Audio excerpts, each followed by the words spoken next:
Assalamualaikum warahmatullahi wabarakatuh. Salam sejahtera untuk kita semua. Shalom, Om Swastiastu, Namo Buddhaya, salam kebajikan. Tentu sesuai dengan beberapa pemikiran periode yang lalu dari pimpinan Komisi 6 dan tentu wakil pimpinan Komisi 6, dan tentu terakhir kita juga melakukan diskusi, maka memang kita coba remapping daripada kebijakan BUMN ke depan. Yang dimana diawali waktu itu kita fokus kepada restrukturisasi dan juga bagaimana melakukan perbaikan untuk pendapatan negara, di mana salah satunya saya ingat pimpinan Komisi 6 waktu itu memberi highlight yang selama ini PMN atau suntikan BUMN itu walaupun 90% itu merupakan penugasan, tetapi banyak dibiayai oleh tentu negara menerbitkan surat utang baru. Tetapi dengan progres yang sudah dicapai 5 tahun terakhir, kita bisa lihat bagaimana antara dividen dan PMN sekarang jauh lebih tinggi. Artinya apa? Suntikan-suntikan kepada BUMN sendiri sudah dapat dibiayai dari dividen itu sendiri. Nah, karena itu ada 3 poin yang saya rasa memang kita akan fokus ke depan, yaitu 1, penugasan BUMN, bagaimana memastikan mendukung ekonomi kerakyatan, nanti saya jabarkan.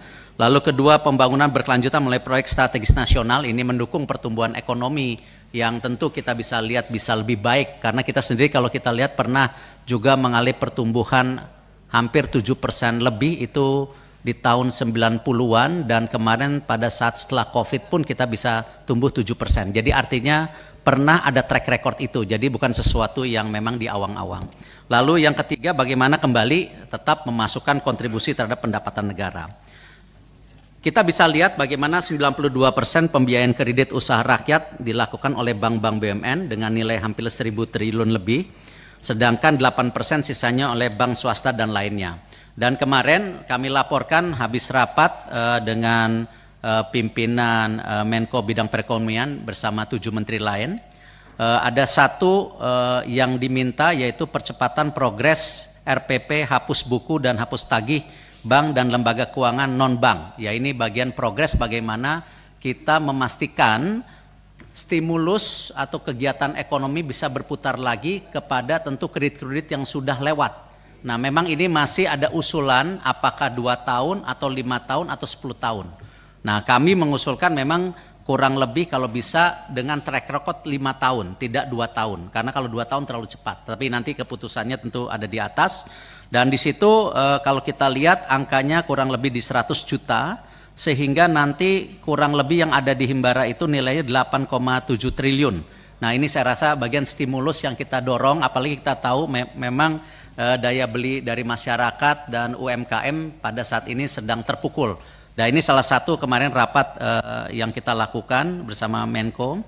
Kami juga sedang mereview target penyaluran KUR tahun 2025 untuk sektor pertanian dan ketahanan pangan, yaitu kalau kita lihat targetnya untuk 2025 ini kurang lebih 200 sampai 300 triliun.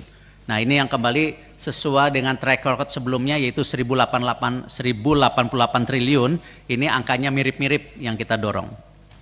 Lalu ada usulan juga mengenai percepatan penyusunan perjanjian kerjasama antara Himbara dan AFC dalam rangka penjaminan kredit usaha Alsintan. Ini juga kita lagi review sejalan dengan tentu bagaimana pertanian ini menjadi sebuah strategi besar untuk mendukung swasembada pangan. Ini kita sedang review juga hasil diskusi yang hari Minggu kemarin. Lalu peningkatan porsi pembiayaan Himbara dalam sektor padat karya untuk membuka lapangan kerja baru. Ini salah satu tentu KUR dan UMKM dan lain-lainnya.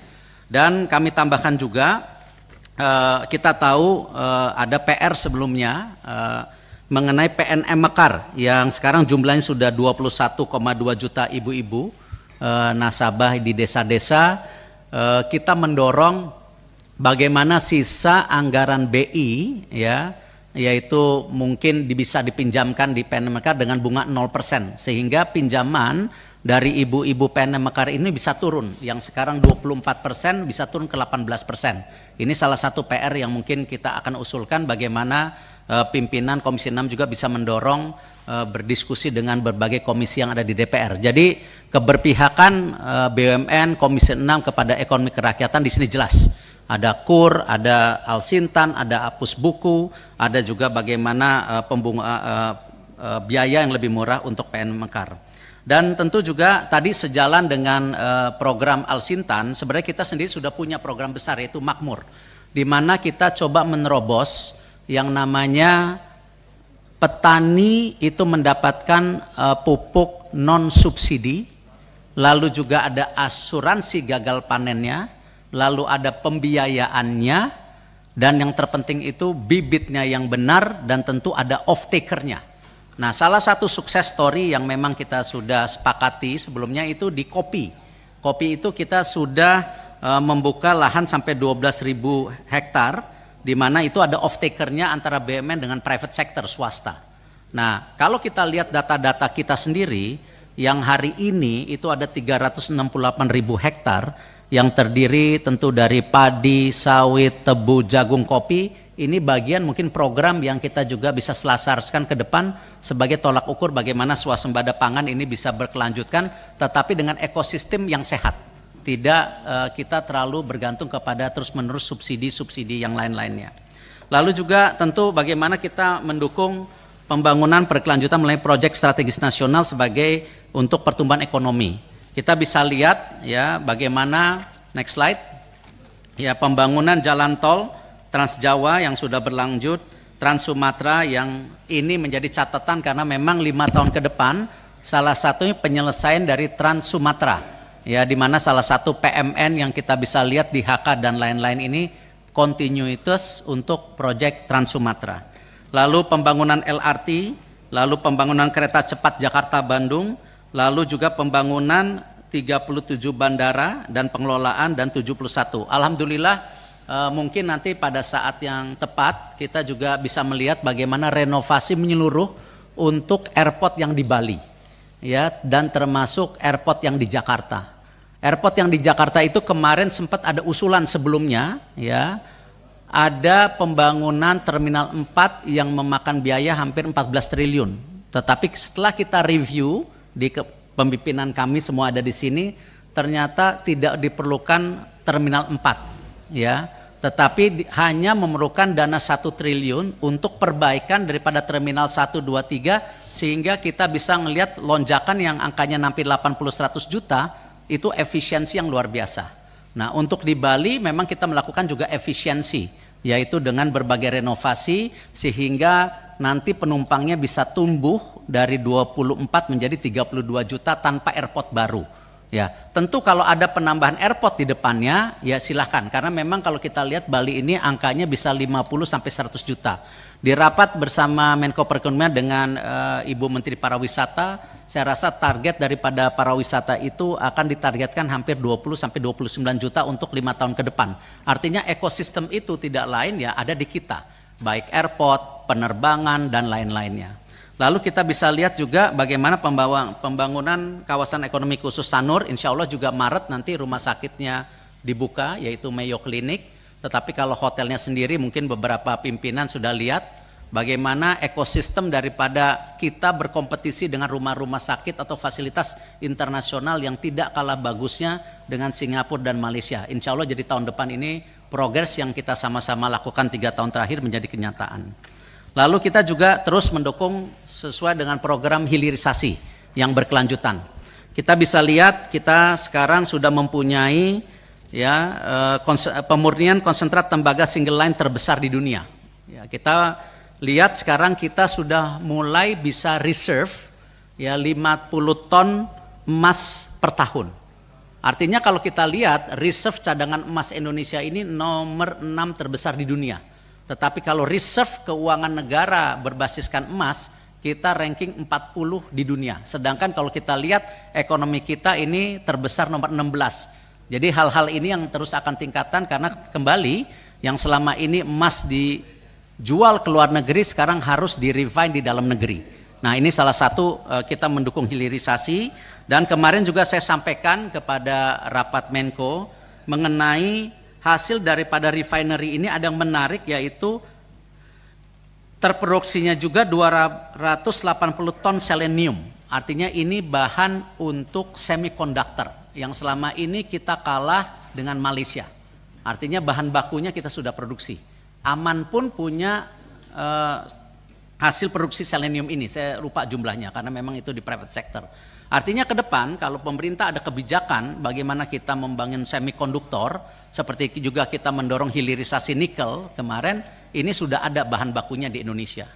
Lalu kita bisa lihat smelter grade alumina yang selama ini kita import aluminium sampai 1,2 juta.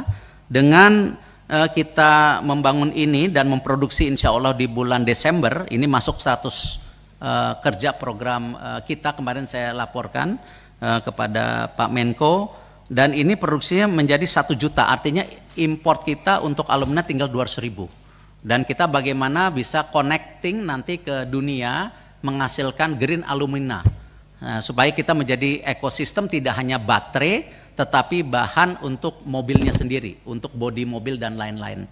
Nah, kita juga alhamdulillah sudah berhasil waktu itu mengakuisisi saham Vale 34%. Jadi kalau sebelumnya ada Freeport, sekarang ada Vale 34%. Dan di sini tentu dengan rencana kunjungan Bapak Presiden, kemarin kita sudah masukkan ke Pak Menteri Luar Negeri juga, untuk mulai berdiskusi mendorong investasi Ford Motor Company di Indonesia. Ya, kita ingin menjadi sebuah supply chain ekosistem EV baterai dunia, dan juga Volkswagen. Nah, karena kita sendiri untuk kerjasama dengan yang CATL Mind ID yang total investasinya 5,5 miliar, ini 2026 sudah keluar baterainya, dan beberapa tentu konsumer mobil dunia sudah saya lihat kemarin sudah mulai kontrak. Artinya ini sebuah kenyataan yang kita harus jaga hilirisasi ini. Kami juga tentu mendorong hilirisasi lain yang nanti pada perkembangannya kita diskusikan lebih dalam, apakah itu hilirisasi untuk jenis-jenis perikanan atau tentu hortikultura dan lain-lain seperti kelapa, ini tentu menjadi progres ke depannya.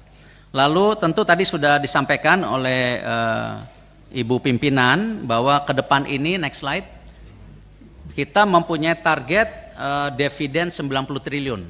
Jadi ini masih ada 2 bulan, kita sedang kerja keras untuk mencapai target ini. Tapi kalau kita lihat insya Allah Pak Sesmen ya, angka kita sudah di 95-96%. Jadi insya Allah target 90 triliun ini akan tercapai. Dan kita sedang menyusun roadmap ke depan di tahun 2026, 27, 28, 29 bisa nggak tembus daripada target dividen BUMN ini mencapai 100 triliun. Dan tentu pendapatan negara dari PNBP dan pajak terus meningkat. Karena memang tadi salah satunya yang terbesar hilirisasi sudah banyak di dalam negeri. Lalu kita sampaikan juga, ini juga untuk menjawab pertemuan sebelumnya, berapa perusahaan BUMN yang masih dalam proses cash flow negatif atau rugi. Dari 47 BUMN, sekarang 40 BUMN itu sehat, 85%. Ada 7 yang memang kita harus benar-benar kerja keras untuk beberapa tahun ke depan. Salah satunya misalnya Krakatau Steel, sebenarnya sudah terjadi restrukturisasi tahun 2019. Ya, cuman kemarin ada kebakaran. Nah, ini tentu mengganggu daripada operasional secara menyeluruh. Nah, kita sedangkan mencari jalan apakah dengan kondisi yang hari ini, ya setelah kita bekerja sama dengan POSCO dengan menghasilkan Krakatau Steel EBITDA yang positif. Nah, yang kebakar ini apa perlu dikerjasamakan juga? Ini kita sedang coba mencari jalan. Lalu Bio Farma sendiri, ini sebenarnya ada impairment daripada vaksin. Karena waktu itu memang kita ditugaskan beli vaksin sebanyak-banyaknya untuk dipastikan. Tetapi tentu ketika COVID sudah tidak ada, sisa vaksinnya ya kita mesti impairment. Karena memang kan sudah lewat expiring date-nya. Jadi itu saya rasa bukan sesuatu yang memang dilihat sebagai kerugian negara, memang waktu itu kita harus reserve karena pada saat itu kita perang melawan COVID. Lalu juga ada beberapa penyelesaian nanti mengenai Indofarma yang kemarin saya sudah sampaikan juga, sama kita mencari partner, ada yang suplai bahan baku lalu diproses di Indofarma, sehingga nanti kita juga seperti kemarin disampaikan di Bio Farma, kita masuk ke global supply chains daripada healthcare sistem dunia.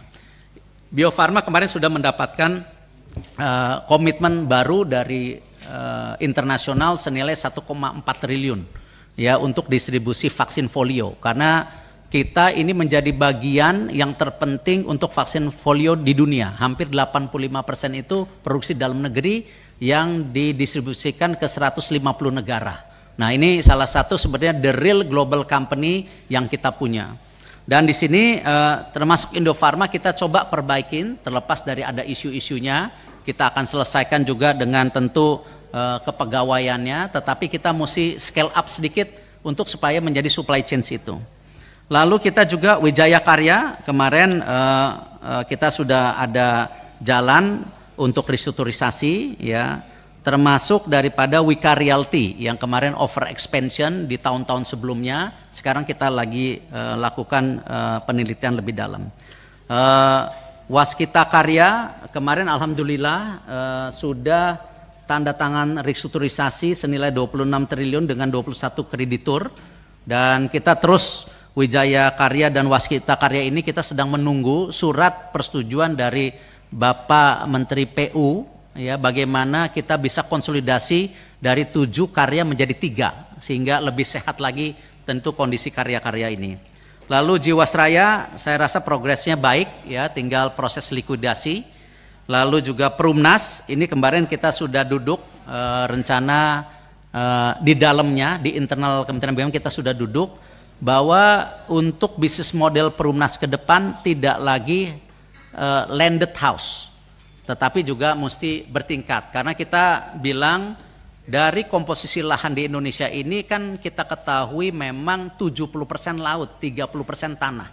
Dengan jumlah penduduk kita yang akan tembus 315 juta, ya tidak mungkin progres perumahan ini kita membangun terus yang landed house. Artinya tidak cukup tanahnya. Apalagi kita lihat kita sendiri akan membangun industrial ya, juga saat bersamaan juga perkebunan, perhutanan dan lain-lain.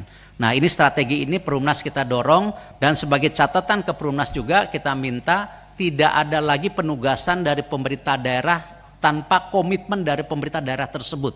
Di mana kadang-kadang kita sudah membangun rumahnya tetapi akses jalan masuknya tidak ada, akses fasilitas tidak ada, listrik dan air tidak tersambung. Ini beberapa kita lihat kondisi Perumnas seperti itu. Dan ini yang kita akan paparkan sejalan dengan tentu strategi pembangunan banyaknya rumah baru. Kita salah satunya nanti insya Allah kita akan mengundang juga pimpinan Komisi 6 dan anggota Komisi untuk melihat TOD-TOD yang sudah jadi kerjasama Perumnas dengan kereta api. Sudah ada 8 proyek yang jadi dan tingkat kelakuannya itu sampai 75%. Dan ini terjadi subsidi silang antara apartemen yang mampu dan apartemen yang bersubsidi. Ini sudah jadi. Yang ke-9 kita akan luncuran masuk ke dalam program 100 hari. Kemarin kita usulkan itu daerahnya saya lupa di mana, mohon maaf. Cuman Tanjung Barat rencananya. Lalu PNRI ini sebenarnya percetakan. Ini karena dulu semuanya harus cetak di sini, surat-surat negara. Sekarang tentu dengan terbukanya ya market, tentu ini mulai kalah bersaing. Ini yang salah satu nanti kita akan restrukturisasi seperti apa mengenai PNRI. Tentu sejalan dengan yang disampaikan, kita terus mengkonsolidasikan BUMN yang ada di kita.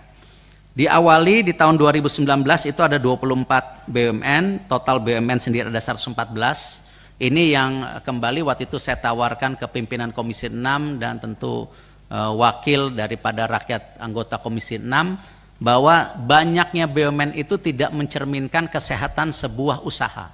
Bahkan kadang-kadang sinergisitas ini justru membunuh daripada pengusaha daerah dan private sector.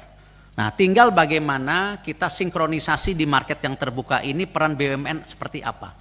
Dan sejalan dengan itu kita turunkan total klasternya dari 24 menjadi 12, lalu dari 114 BUMN menjadi 47, dan sekarang ke depan menjadi 11 klaster dan 30 BUMN.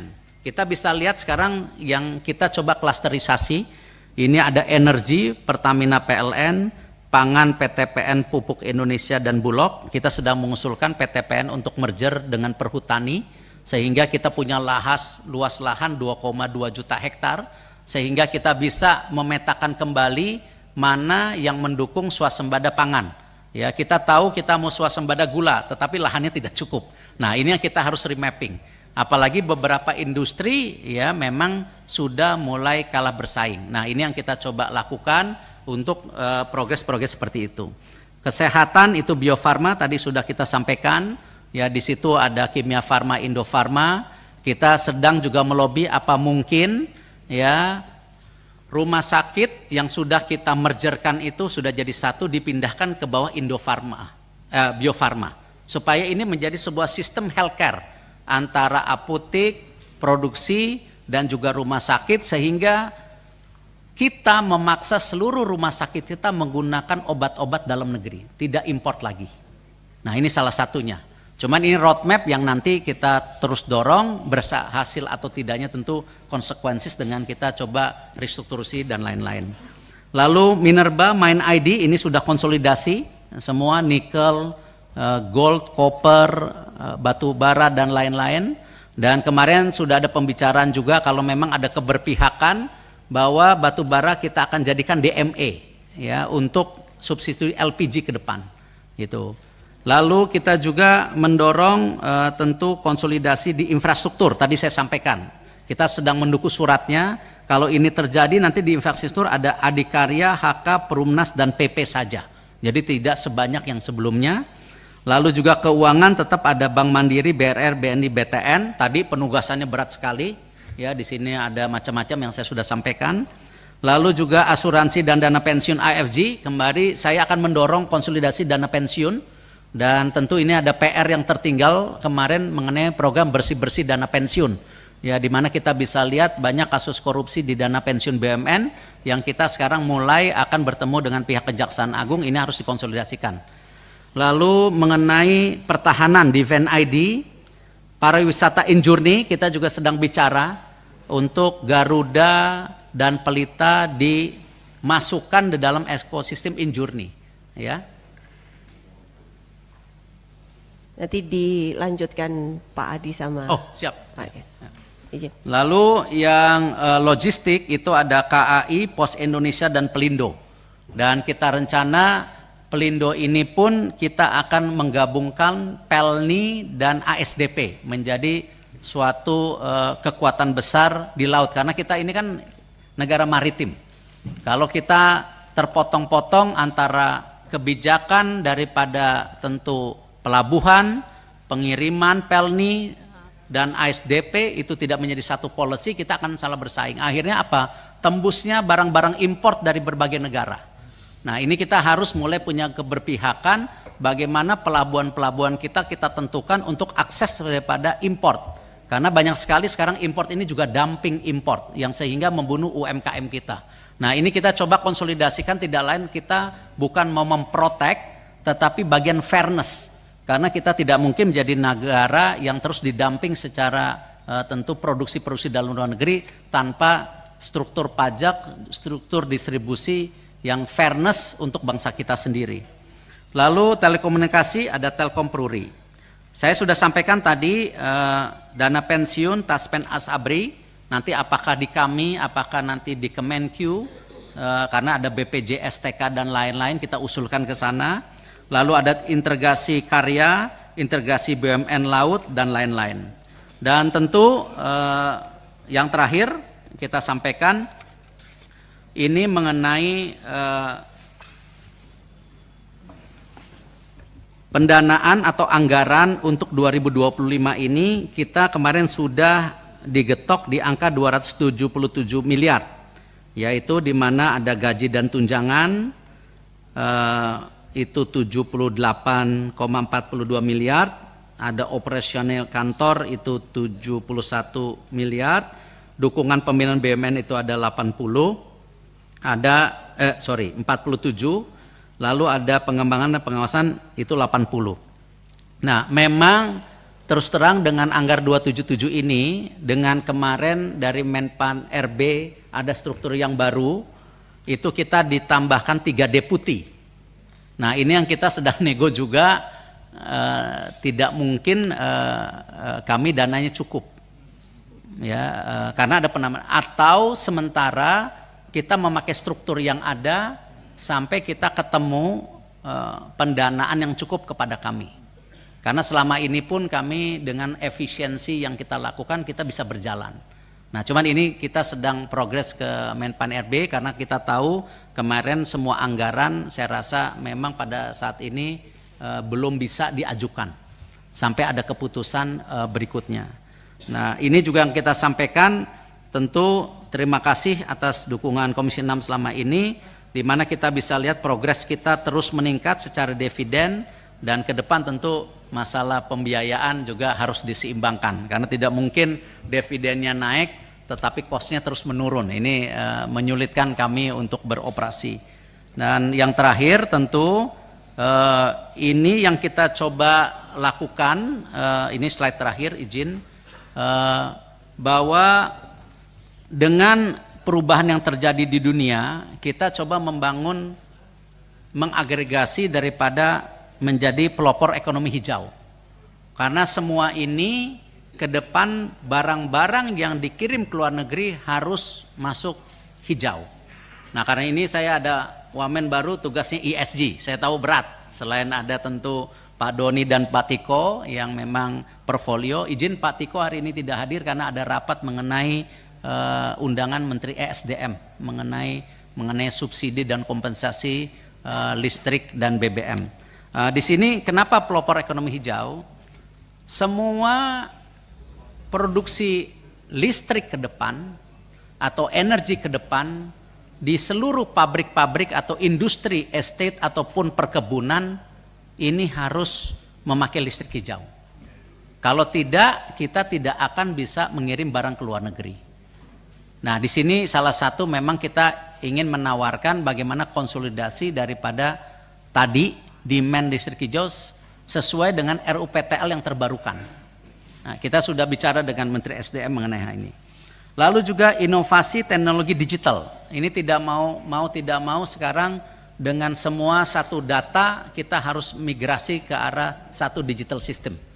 Ya, tadi disampaikan ada KUR, ada Alsintan, ada penghapus bukuan. Ini semua nanti berdasarkan data. Ya, kalau tidak nanti ada masalah di kemudian hari. Nah, ini yang saya rasa teknologi ini kita dorong. Tentu pemimpin inklusi sosial, pendukung infrastruktur berkelas dunia sama. Kita ingin memastikan juga infrastruktur kita sekarang bagaimana punya standar yang baik dengan negara-negara lain. Apalagi di kota-kota besar seperti Jakarta dan lain-lain, memang kita harus punya standar setinggi itu. Lalu tentu hal-hal yang sudah saya jabarkan sebelumnya. Mungkin itu pimpinan, sementara untuk highlight program 5 tahun 100 hari kita juga sedang rapikan karena memang tadi dari rapat Menko ada beberapa hal yang perlu kita sinergikan dengan keputusan daripada policy daripada ekonomi nasional. Terima kasih. Wassalamualaikum warahmatullahi wabarakatuh.